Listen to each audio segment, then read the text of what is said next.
Missouri, a backyard brawl is brewing. Coming up next, we'll see who shows the way in the Show Me State.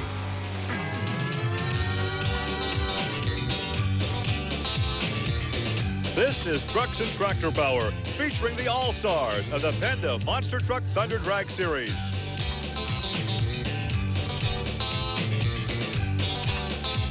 Today, it's the Penda Monster Truck Thunder Drags from the Ozark Empire Fairgrounds in Springfield, Missouri. Earlier today, our staff had a chance to visit the beautiful countryside here in the southwestern quadrant of the Show Me State to give you these beautiful pictures. It's a rare treat indeed for us to go out and have a chance to see the countryside around the racetrack, because usually the crew is right here in the remote truck getting ready to show you the very best in monster truck racing, side-by-side mud racing, and of course tractor pulling. Hi everybody, I'm Gary Lee and welcome to Trucks and Tractor Power. Now, the crew is not the only group of individuals that enjoy night racing. The drivers love it as well. It's cooler at night, more humidity, and of course that combination produces more horsepower. The drivers also like this racing facility, as they have some very nice things to say about this racetrack. And here with more on that is my colleague, Army Armstrong. Gary, even though the tracks all look the same as we go around the country, the drivers tell me that you do have to learn little idiosyncrasies about each track you run on. So we asked the guys in the pit area, tell me about what's unique on this track. This is what they say. It's a roll and throw track. You got to roll the three-car jump on the starting line, and then when you roll that one, you can put your horsepower down in the area I'm standing in now called no man's land. But when you get to the other end, that's the throw part. You literally got to roll and throw if you're going to win in Springfield, Missouri. Back to you, Gary. And Army, a good example of that technique took place in qualifying by none other than Andy Brass. Laid down the quickest run in Wildfoot. Yeah, if you'll notice now, you hear him back out of the throttle after that first roll part, and then when he throws it, he goes into the throttle. Well, that roll and throw can also throw you a curve, as Andy's teammate Dan Runty shows us in qualifying. Dan, who is still subbing for Gene Patterson, was the second quick qualifier on the day. Now, notice right here that pop as he backfires the Ford Bigfoot. That could indicate some type of a major timing problem. We'll have to keep our eye on that situation. Well, this is a view from one of our in-car cameras today. It's inside the cab of Fred Schaefer's Barefoot truck as we get a bird's eye view of the roll and throw. And coming up, another great view from a camera that we like to call the Crush Cam. This is from Dan Runte's first pass in qualifying, and that's exactly why it's called the Crush Cam. Now, Don Van Loo comes out in the Magnum Force Dodge in the near lane, and he also takes a shot during qualifying. These drivers are getting a roll and throw down, but they're still hitting a ton on the end of the track, Gary. Well, Army, later on in round one, Don would meet up against Wayne Smozanik in Tropical Thunder, and Don and the big Dodge would continue the winning ways that he has developed of late. Boy, he is on a roll. He has found the combination he's been looking so hard for about a year and a half, Gary. Also in round one, Ken Duffy in the Dodge Express taking on Brian Welsh in moving violation, and Duffy in another of those potent Dodge pickups. And he takes that victory. Also advancing from round one would be Colt Cobra in Snakebite. Colt would take out Ron Nelson, who's driving for Scott Stevens in the Auto Value King Crunch Chevrolet. But the untold story in this round, as we get ready to go into round two, is that every winner in round one came out of the far lane. That will not happen again, Gary. Somebody's got to go in the other lane. Yeah, we'll see if we can break the curse of the near lane as we come back to the Show Me State for more on Trucks and Tractor Power. Stay with us. Springfield, Missouri for the Penda Monster Truck Thunder Drags. Gary Lee alongside Army Armstrong, who's standing by trackside with a preview of round two.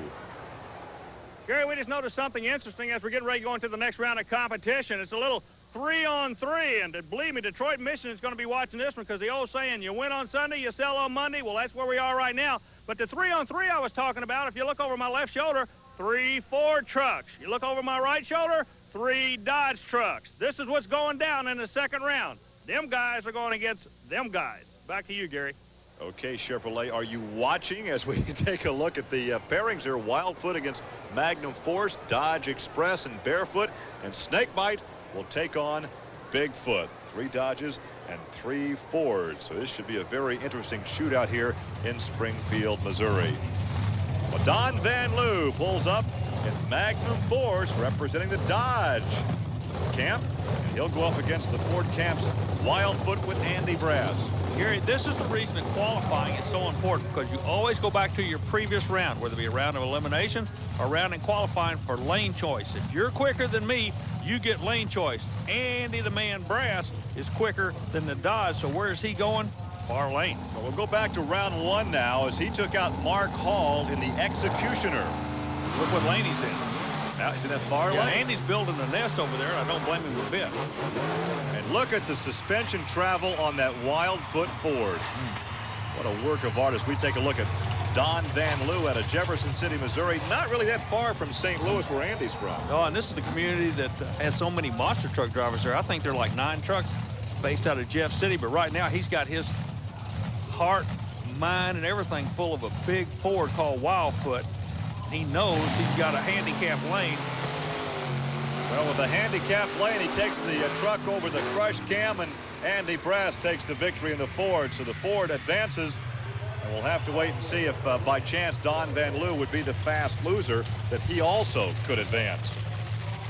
Well, as the replay comes up on the screen, I want you to notice the headlight, or the light in the middle of the driver's compartment. That's the indication we've talked about before in other shows of the electronic kill switch that's operated away from the monster truck. It's a safety feature, and that light in there with the driver is an indication of which channel, in this case the yellow channel, that particular truck is running on with this kill box. Well, as Andy Brass pulls back to the paddock area, we'll take a look at Fred Schaefer coming up in barefoot, and here's what it looks like from inside the cab. We have mounted that camera right alongside Fred Schaefer, the ex-drag racer. And this is going to be Dodge against Dodge, because he'll pull alongside Ken Deppy in the Dodge Express. Now, this is going to be an interesting run because, well, let me give you, they both are Dodge Dakotas, okay? They're both red, but the truck you're looking at now, the engine is a little bit higher and forward. The Deppy's engine is to the front of the driver. Look at the engine right now below the barefoot truck. Fred Schaefer's engine is down and low as possible and to the rear. Deppy's engine is low, but to the front. Again, it gets to be a 10,000-pound balancing act. We go back now to round 1 action, and Paul Schaefer is in the Monster Patrol again in the near lane, but it's the far lane that takes the victory. Yeah, Fred Schaefer getting that Dodge truck balanced out. That's what bumped him over into this round. But believe me, just because they're both Dodgers and they're both red, neither one's going to give up to the other guy. This Ken Deppy kid is going to be a player. And again, look where he's from. Very articulate. I'd like to hear you do the interview with Ken Deppy. I'd like to hear what he has to say. So here is a shootout between Dodge Dakotas, the Dodge Express, and barefoot. Now remember, there's a possibility you could lose and win here. The way you do that is you're the quick loser in this round, and Deppy knows it. So he's running the other truck, but he's also running the clock. Oh, who's it going to be? It looks like maybe Fred Schaefer by, a foot maybe. Whew, that was some good racing, Gary. Oh, that margin of victory was minuscule, as it would appear that barefoot did indeed win. But hey, I tell you what, this Deppy kid could come back as the fast loser. That was a quick run. You're exactly right. I'll guarantee you he was just trying to drive his race, his lane, and going against the clock. Well, we take a look again. Watch for the margin of victory, how very small it is. Also, keep in mind, where has every win tonight come from? Far lane. It's getting closer, though, isn't it, Gary? Yeah, there's the margin of victory right there as we stop it. Now you're going to take a ride with the winner of this round, Fred Schaefer, into no man's land. It settles down over the second set of cars, a rough landing. And let's have some comments from Fred. I'll tell you what, Gary, if you thought either of these guys were going to roll over, that wasn't the case at all. Hey, you're both smiling. That was one race. Well, thank you, Army. You know, we want to go as fast as we could because obviously if one of us loses, we want to try and make fast losers. So I think we both give it all we had. It's kind of strange how you got 3 Dodges and 3 Fords. Now, the Bigfoot crew, they're going to have to try to wipe somebody out. So really, this race could actually be the quickest loser of this race still gets to stay alive. It's important, isn't it? Exactly right, Army. You got it right on the nose. You learn anything from this guy? He's taught me a whole lot. He hired me to drive as fast as I can, and I'm not going to try not to let him down. He's earning his pay. Yes, he is. Thank you. Well, a pair of Dodges go out at that time. Now we have a pair of Fords. There's a look at Snakebite with Colt Cobra out of Cobra Creek, Colorado, and he pulls alongside the Bigfoot Ford of Dan Runte. And again, Dan subbing for Gene Patterson, who's taking a couple of weeks off after heat exhaustion. You talk about sitting in a hot seat. Gene Patterson comes over to take over for Andy Brass, the truck they knew was a world champion caliber, and Runte has to come in and take his place, and this kid is doing a yeoman's job. This kid's a good little driver. We go back to round 1. John Moore near lane and no problem, but he had a problem right here by virtue of the lane, really. Well, earlier the drivers were saying how nice the facility was. Right now, if you got to run that right lane, it's about as much fun as kissing your sister. Nobody wants to do that. And there's a look at the snakebite, Colt Cobra. And he pulls alongside the Bigfoot Ford, Dan Runte. So it's Ford against Ford here in round 2. Notice the yellow light on the right and the orange light on the left. That's a kill equipment we were talking about. Remember, the fast loser will come back. Oh, look at that. Snakebite got him. Yeah. Hey, how about that? Snakebite got him. So the streak continues. Every win so far tonight, every win has come out of the same lane. And it looks like Ken Deppy will be our fast loser, entitling him to come back for more competition as once again we take a look at the Battle of the Fords. Oh, good jump. Good hole shot right there by Snakebite. You got a good race. There's two well evenly matched trucks. The lane's the big difference. Right there is the margin of victory as we go down trackside to visit with our victor, Colt Cobra. Tell you what, Colt, I'm going to make it short and sweet. You're putting these other guys in their place tonight. Yeah, Army, I'm trying. Like I said, we had a lot of problems earlier. I think we got them dialed in. Truck's working real good. Ford's making the horsepower. Firestone's putting it to the ground. I'm taking it to the line, and I'm putting them on the trailer. Snake is definitely back. Few trucks over, there's some work going on Ken Deppy's Dodge Express, who is indeed the fast loser from round 2. Army, what can you tell us about that situation? Gary, one of the interesting things about the pairings was the two Fords and the two Dodges going against each other in the semifinal. The big question was who would be the quick loser out of that round. Well, that question has been settled. The Dodge Express of Ken Deppy, he's going into the next round, but as you can see over my shoulder, he and the crew are thrashing. They're trying to figure something out. They got a problem in the left front suspension of the truck. We're going to let them go about their work. We'll keep an eye on things and throw it back up to you, Gary. The semifinals are coming up with two Fords and two Dodges. Stay with us. More coming your way on Trucks and Tractor Power. The Ozark Empire Fairgrounds are in Springfield, Missouri for the Penda Monster Truck Thunder Drags.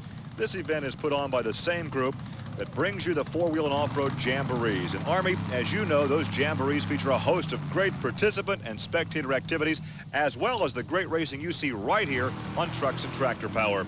And speaking of great racing, it's time for the semifinals with two Fords and two Dodges. First, it's Barefoot, the Dodge, against Snakebite, the Ford.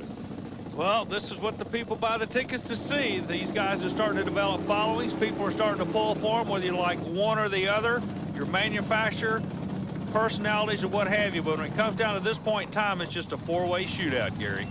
But we have seen throughout the weeks the coming of the Dodge, the coming of Fred Schaefer and his operation, more competitive every week. And now Ken Deppy and the Dodge Express as well. Chrysler Corporation is coming out and going after Ford. They realize that this monster truck, the identity here, basically in a nutshell, you win with the monster truck, you're going to sell the new Dodge Dakotas. That's what the that name has of the been game the philosophy of motorsports for the last about 10 decades or so. Since the car first came out, they started racing like at Indianapolis in 1911. There's a shot from inside the cab of Fred Schaefer. Oh, Schaefer does the wheelie, and that cost him the win. Boy, the kid out of Colorado takes the big Ford into the next round, Gary. Colt Cobra took advantage of that big wheelie that Fred pulled in no man's land. That sets up half the final. It's going to be a Ford. Who's going to go in the other lane? Well, before we find that out, we'll take a look once again at this victory for Colt Cobra. But here in no man's land, watch Fred pull the front end. Sure, he was trying to go after him, but once again, Gary, so far tonight, every race has been won out of that lane. So it's imperative to have the quickest run for lane selection. Exactly. If I drew that other lane, I'd just take the tires off and go home, I think. No, you wouldn't. If you're a racer, you're going to be competitive no matter what lane. You're going to give it your best shot. Right here, here's a happy winner. Tell you what, you just put one of the big Dodge boys away. Yeah, those Dodge boys, when they come here, they mean business, but this just goes to prove that when we're going out, we're giving 110% because they're giving 100%. We're coming out on top tonight. You know, Gary, one of the things I was noticing, look here on his helmet. Not only says Simpson, this is the philosophy of the whole team. No fear. Well, now it's going to be, again, Dodge versus Ford. There's Ken Deppy, the Dodge Express. They've hammered out that front suspension problem, and he is ready to meet up against Andy Brass in Wildfoot. The winner, of course, will meet Snakebite for the championship. And, of course, course, Andy has that quick lane, the far lane. Earlier, Army caught up with Brass, who had these comments prior to the semis. Andy, it's almost weird how this pairing's coming down with Dodge and Ford. It is, you know, it's been real high racing tonight, you know, and the Dodge has been running real well. The Ford's been running real well. You know, we've been doing a good job with it. Thanks to guys like MSD ignitions, you know, BDS blowers and stuff like that. We're producing some good horsepower out here tonight. The track's starting to bite good. You know, the Firestones are doing us a good job out here. And all we can do is go on into the next round. I think we got lane choice. We pulled a fast time that round. So we're going to try to play a little head game, show them in the other lane, work with them on the light a little bit, and pull them down through the track. The fans love the competition, and the competition gets tighter every week. And Wildfoot's in the good lane. I'll be up front with you on this one. Yeah, if you're going to bet a shilling, bet on Wildfoot in the far lane. That's saying nothing against the Dodge. That's laying it on the table. Oh! Over the crush cam. Good run for Ken Deppy, but once again, it was that far lane. We got an all-Ford final, Gary Lee. The question is, who is the quickest? Who gets the good lane? Well, that's the question. I had the answer. Andy turns a 5:26, bettering his overall quick ET. That means he will have lane choice, and guess which lane he is going to take. Army? This Ken Deppy can rock and roll with the best of them, can he, Andy? Yeah, he can. You know, we've been watching Ken there earlier. He's been turning in some good times with the truck. You know, that's one of Fred's old trucks. The truck proved itself last year, you know, so all he had to do was get him a good driver. I think Ken is doing a good job at driving. We've been watching the track, watching these times. We knew we had to go out there and run hard. We pulled it through with the Ford. It's going to be an all-Ford final from Springfield, Snakebite and Wild Empire Fairgrounds in Springfield, Missouri for the Penda Monster Truck Thunder Drags. And it all comes down to this. One last pass for the championship. Yeah, and it'll go down in history, Gary, as the night that Lanes won and lost a monster truck race. Because so far, every win has come out of the same lane, Gary Lee. That's the first time, I think, ever in monster truck competition that's happened. And during the break, Army, you spoke with both the drivers going into the finals. Cole Culver built this truck to prove that he could be the best Ford monster truck in the country. Well, time to lay the cards on the table, Colt. Yeah, definitely the cards are on the table. We made it this far going into the final round there with Wildfoot, another good running Ford. Definitely a hard card. Like I said earlier, 110% is what it's going to take to win here today, and this truck right here is definitely 110% Snake all the way. Gary, I'm standing down the pit area with Andy Brass, and Andy, very bluntly, this guy says he can handle you tonight. Well, like I said, we've been watching the Snake truck there all night tonight. He's been turning out some good times. We've been turning out good times with this one. You know, the truck's running good for us. You know, it is a 2 Ford final, so that's all I'm really looking at. I'm glad to see that, you know, but I think we're going to have to we're going to concentrate on it. We're going to pull a lane choice on him, put him over in a bad lane right now. He's been running the left lane all night. We're going to put him in the right lane, play a little head games with him, and we're going to pull him down through there. The strategy is well rehearsed. Oh, the strategy's the same. He says the same thing over because he does the same thing over, and he keeps winning, so I wouldn't change anything myself, Andy. And, of course, he's the quick one, so he has lane choice. Far lane, Andy Brass. Hey, we do have a race, so check this out. And it is, yeah, it is Andy, though, but boy, he had all he could handle. He could hear that snake hissing, yeah. He could hear the old snake hissing on him. Andy Brass by what? A fender. A fang, buddy, a fang and no more. He defanged the snake bite on that one. So here in Springfield, you can hear the fans cheering. They're very happy for Wildfoot and Andy Brass. We take one more look. It was a side-by-side shootout that went the distance. Well, Cole Culver come out of there with him, Gary. Take another look, and once again, about a fender was the difference in the far lane as we go down to victory lane and Andy Brass. Andy, congratulations, but answer a question to me. How do you guys get these big 10,000-pound trucks to move so quick off that starting line? You were doing a wheelie. Well, that's thanks to guys like BDS, MSD ignition, Firestone tires. You know, we're building some horsepower with the motor here. You know, we're running a Ford Hemi here, which a lot of people there's really having a lot of doubts about it, but the motor's been doing us a real good job. You know, and thanks to the guys, we're building horsepower with the motor, and thanks to guys like Firestone tires there, you know, we're putting all the horsepower to the ground, pulling off the line real well. You know, we going down between the cars. The track's been getting a little tacky tonight, so we've been pulling some good traction down through there, and we're just cutting some real nice times tonight. We've talked a lot, Army, about the roll and throw, but the best place to do that tonight was in the far lane. Every victor came from the far lane, a first time ever in monster truck competition. They're coming right at you now as we take a look once again from the crush cam. And that